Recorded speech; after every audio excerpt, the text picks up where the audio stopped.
Nakakalungkot man pero napaka-imposible daw noon na talunin ng Indonesia ang Gilas Pilipinas dahil masyado daw itong malakas sa Southeast Asian region. Ito ang inamin ng naturalized player ng Indonesia na si Jamar Johnson. Sinabi nito na masyado daw malaki, malakas at iba daw talaga ang level ng Pilipinas na kaya daw sumabay sa mga powerhouse team sa Asia at even sa mga malalakas na team sa FIBA. Masaya daw sila na second place lang dahil overkill masyado sa lineup kahit milyon-milyon ang kanilang reward sa gold medal. Points again against 38.6 for Indonesia. Woisang over at the other end.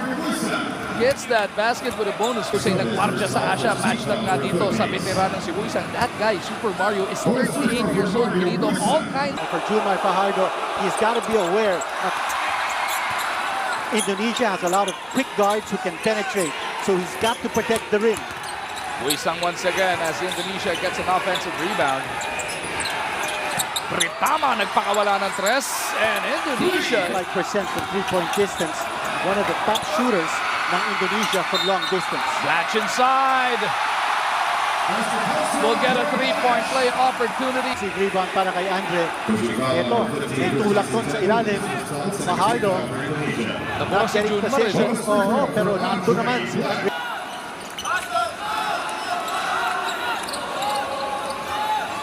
Pogoy, iikot niya sa kanan. It is Castro who explodes on that baseline. Reverse is good para dito kay Jason. Indonesia gumagamit ng zone D experienced player. Hindi niya kaya ang depensa ni Jason.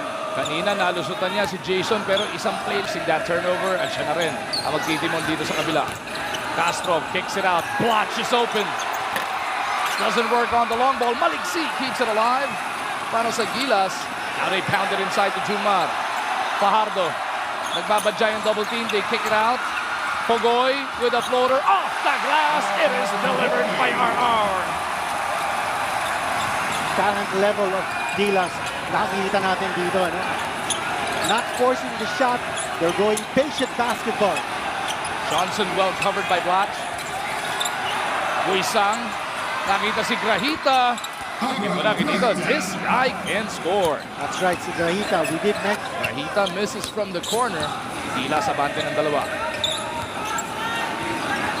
Castro on the move. Down the middle he goes. Inside to Junmar who lost it but recovered it. Fajardo delivers the goods. Now Castro will get it across. Jason on the move. Iniwan para kay Blatch. Andre from deep, punches it through! Atin sa atin yan, ng PLDT Home Fiber Upgrade Home's most powerful ball. Look at that last triple from Andre Blatch. Ito, napabayaan si Andre Blatch, ni Jamar Johnson. The board. That was a good look para kay Johnson. We need to be able to shadow him. Pogoy over to Blatch. Andre kicks it over to the corner. It is Maliksi who makes his move. Trying to go glass. Andre with a board. Put back. It's good. Total domination to offensive boards.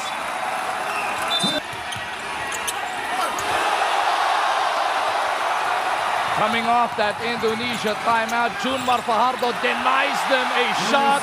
Jason Castro hits on the break. Atin-satin, nag-choose to go ang nag-iisang manok ng bayan. Right now, there's no faster player on the floor than Jason Castro. Indonesia now going big. They've got three bigs on the floor, which is a departure from their usual style when they go three small. But shot over Junmar, Blatch with the board. Ito na ang Gilas on the run. Right. Catches this on that side. Pabalik sa kanya ni Blatch. Matthew Wright lights it up. Atin sa atin ang PLDT Home Fiber Upgrade Home's most powerful broadband. Well, he's certainly carving a name for himself dito. From three-point territory, he's hitting 56% from that distance. Si Tepu gustong bumawi. Pasok din yung tres niya. At kanina pa nila sinusubok yan si Tepu. The Indonesia defense, but you also notice that Andre Blatch, he's playing the outside. And if he plays inside, I don't know what's going to happen to the zone defense ng Indonesia because they're trying to match up Andre Blatch from outside but still holding on to their zone defense. Castro was trying to get it back. Napunta nga kay Junmar yung bola. Just when you thought it was gonna be a turnover, nagawa ng paraan yan. Chintis Abueva para sa rebound. Castro on the move. Blitzing to the baseline. Black susubok ng tres. Andre misses. Abueva wraps it to Junman. And Gilas Pilipinas is up by 14. Another offensive rebound. Ano may rebound story? +7 ang Gilas so far. Gawin mong +8 dahil kaboboard lang ulit.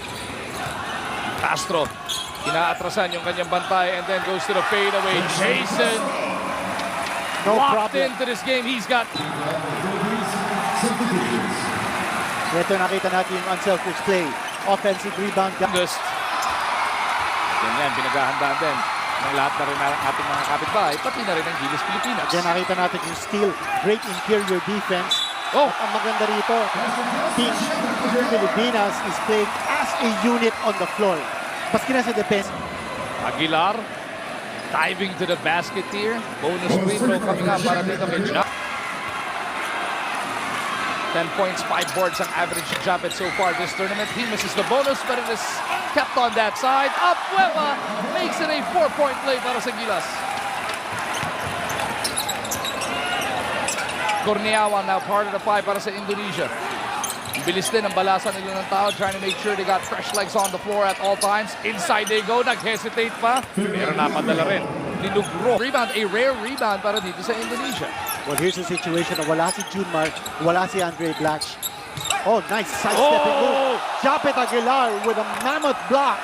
Pero etong si Corneawan never gave up on that one. Widayat figure out how to slow down the offense of Gilas Pilipinas. And they're still sticking to that 2-3 zone defense. Calvin down the middle over to right. Romeo with 8 to shoot. Trying to stay patient. Romeo sasayaw! No, Calvin is there for the stick back. Another effort coming from Calvin Abueva underneath the boards. You know, sinasabi ni Coach Chot Reyes before this game in the dugout. He talked about being able to work the hardest as a team. Ang tawag nga niya, it's the hard work. Toros gets the hit from within. Furman to the corner. Three-pointer is delivered by Grahita. Sabi nga ng PLDT. Ang laban, magu. Dito sa Southeast Asia, hindi lang tayo hari pagdating sa basketball. Pati sports medicine, mas advanced kaya dito sila nagpupunta. At saka si Coach Vilayat, he also spent 2 years in the US learning how to speak English. As a three-pointer is delivered by Andre Black. Huisang lost it. Pogoy looks up. Palalon is ahead. Japet is running with him. Japet! Lilipad! Goes glass! Fast break niya natin sa atin and chooks to go ang nag-iisang manok. Gilas, it's all about resilience. Yan din isang topic na pinag-usapan ni Coach Shot in the dugout. He feels that this team has gone through a lot of hard times, but here's an opportunity to write history para sa Team Pilipinas. Hinahanap mo si Jason Castro. Ayun, nag-announce na. Now, ayaw nila makaporma yung veterano ng Indonesia. Ako sa tingin ko si Halalon is our best in-your-face, on-the-ball point guard defender. Huisang mula sa kanto. Ayun na nga. Big three mula dito kay Huisang. That is his 5th point of this game. And Indonesia doing a good job of executing that offense para makalibre si Mario Huisang for the shot. Daming dinaanan na pick para mawala si Halalon sa kanyang paligid. Halalon gusto bumawi. Down the gut of the defense. Gio misses. Floyd Rosario is there for the putback. Yun ang sinasabi natin. You feel a buzz from this crowd, Kinito. Okay, lamang tayo ng 21. But based on the way Gilas has been playing all week long, hindi kampante yung mga tao dito. Exactly. Also because you're seeing a lot of opportunities for Indonesia to score inside. Yung mga big men natin, medyo na-frustrate. Junmar Fajardo really hasn't gotten his game going. Naghahanap siya ng bola dito. But that zone defense is keeping him away from the post position. Si Tepu with his 6th point of the game. Gilas moving that leather around once again. Rosario saw an opening and he completes the reverse. And you know that back 5 of 21 from that three-point line. and we're forcing the outside shot. Huisang nakawala. Three-pointer is good. Atin sa atin ang PLDT on Fiber. Upgrade to home's most powerful. The offensive class. Andre susubok ng tres. Pasok yan para dito kay Blanche. Atin pa rin sa atin ang PLDT on. Ito na po ang ating 5 on the floor. Simula na ng labanan ng tunay na lakas. It is Clutch with Maliksi, Castro, Fajardo, and Pogoy. Jason slicing through, kicks it out. RR on the attack, drops it off to Junmar, and Fajardo will tap it home.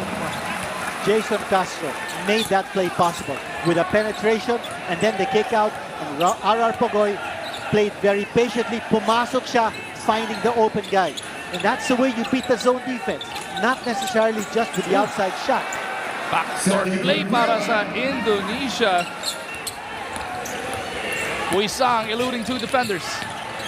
To the corner they go. Here comes the long ball. Oh, Indonesia threatening to mount a rally in this third quarter. Sandy is hitting 46% from three-point distance. And as I said kanina, Indonesia is living and dying with a three-point shot. Maliksi kicks it over to Castro. They swing it around. Flash doon sa ilalim. Gustong mamuwersa. Gets the basket. Di kasama pang foul. Right now it's all size. Side for the easy 2 points and a high percentage shot. Kita natin. Andre Blanche now plays a little like Carlos Simosa, maybe even looks a little like him. Siya yung isa sa mga spitfire ng Indonesia. Indonesia continues to sit on that zone. Here comes the buster from Blanche. Three-pointer from the corner is good.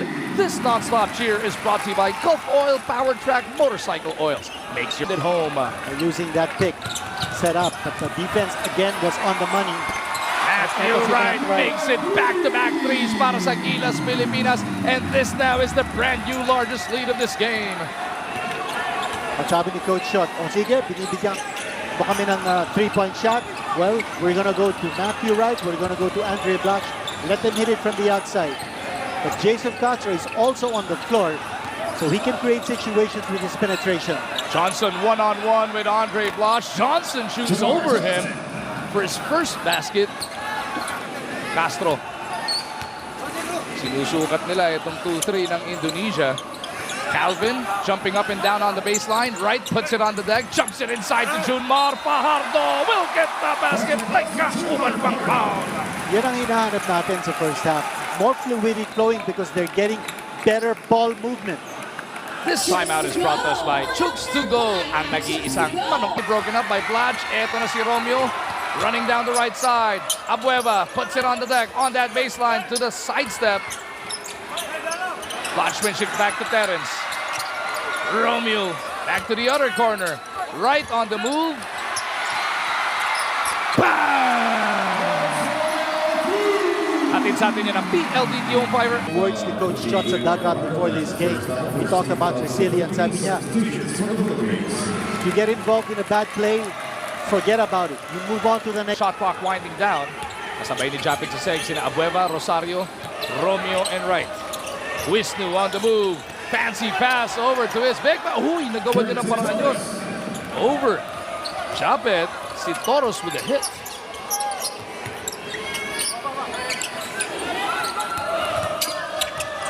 Japit on the baseline, kicks it back out. Romeo unleashes again. Terence has gone back-to-back. That's all about resilience. Terence Romeo back-to-back. Three-point shots. Take another look at that, the second triple of the game para dito kay Terence. Shooters will always shoot, Kinito. Kahit titira yan. Hinahanap mo yung rhythm at mukhang nahanap na ni Terence Romeo in that situation. But it's important also that his teammates find him at the right spot to take the shot. Lakudu to the corner. Triple is good. That's another one of the three-point shooters ng Indonesia. Looks like a long two, not a three-pointer. Romeo may tangan ng bola. Japet trying to offer that pick. He goes over to right. Mula sa left wing. Matthew drills it. Hatid pa rin sa atin ng PLDT on Fiber. Upgrade to home's most powerful broadband. For Wisnu to get around the defense, and yung tira galing kay Matthew Wright, nothing but the bottom of the net. That was back in 2008. Indonesia with a stop. Got the stop. Kita mo naman yung buwis buhay na naman ni Calvin Abueva diving into the front row, getting that block, salvaging those 2 points right at the buzzer of the third quarter. Makita natin ang ginawa ni Calvin. That's a chase down.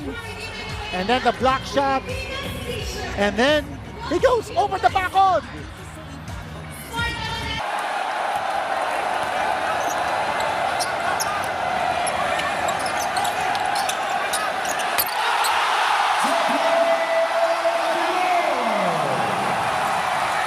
At nagbukas na po ang ating fourth. Watch kung ano nangyari kanina. That lob pass galing kay Terence Romeo. And then the jam coming from Japet Aguilar. Under 9 minutes remaining in what is looking like a gold medal para sa Gilas Pilipinas. Underneath, Wisnu. Pinadaan muna si Romeo before shooting it over Abueva.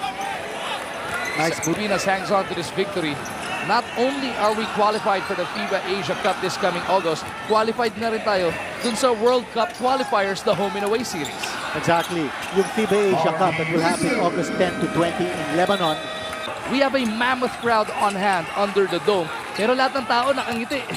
Usually pagka PBA tayo, kalahati nakangiti, kalahati nakasimangot. Dito, all smiles dahil lahat tayo. Fires. So yung FIBA Asia Cup in Lebanon will be just like a Jones Cup. It's just a tournament that's standalone, strictly for prestige. Pero ang paglalabanan mahalaga dito, dun, mag-hari ulit sa Asia. well, of course, Gusto yeah. natin, ano? Yeah. Prestige nga yun. And it can also serve as a training tournament, as a three-pointers delivered that it's atin ng PLDT Home Fiber, upgrade the home's most powerful broadband. Para nga doon sa home and away series, ang kabracket natin, the team, o magiging kabracket natin in the next 5 minutes and 41 seconds, Australia, Japan, and Chinese Taipei. That's right. Well, it depends kung sino mga darating na koponan in the FIBA Asia Cup. If teams are realizing it's just a prestige tournament, they may not send their 18. So in which case, No, for the home and away. for the home and away, ibang usapan yan. For the home and away, you've got to be able to put up your best effort because you play each team in your group twice. One at home and one away. And if I'm not mistaken, as a three-point play for 2009 as well. And dahil nga yung alamat din ng Smart Araneta Coliseum, gusto niya mapaglaro na cross off niya sa bucket list niya ganito. That's right. And for Mario Bulsa, he also knows that in Southeast Asia, Pull out niya para mabigyan ng Smart Araneta crowd ng kanyang ovation. that's the gesture. And Coach Chotres knows that. He gives recognition to his players, and what better way to give Andre Black that opportunity to get an ovation from the Smart Araneta Coliseum crowd. Will we hit 100? We've hit 100 every single game this past week. Roy Rosario brings us 3 points away from it. And he's Mr. Backdoor. He operates so well underneath the basket behind that 2-3 zone defense. Nagkaamuyan sina Pogoy at Almazan sa pagkakataon na yon. A big dilemma dito for Indonesia right at the start of the game. They're used to playing with a small lineup, 3 guards on the floor. But when they were massacred off the boards, napuwersa si Coach Vidayat to bring in a bigger lineup. As a result, nagkaroon ng problema sa kanilang offense because this team is used to playing small, but they were forced to play big against the Philippines, and it didn't work. Yung tres ni Grahita, hatid sa atin ng PLDT Home Fiber, upgrade to home's most powerful broadband. Eksakto, 1 minuto na lang natitira dito sa loob ng Big Dome. Halalon! Trying to go to that cyclone. Indonesia pushing it up the other way. Looking for a 3-point shot. Here it is again. Pogoy clobbered on the rebound play. Furman with a personal foul. Again, note that Indonesia dumating dito sa ating bansa with only 11 players. One of their players, Putra, stayed behind, not with an injury, but with a family issue. They came with 11 players. They played with 9 players for the first 4 games as they were awaiting the clearance of Wisnu and Jamar Johnson. Si Rosario gustong pasahan sana si Almazan to get some points across his name. Si Almazan na lang kasi ang hindi nakakashoot para sa Gilas Pilipinas.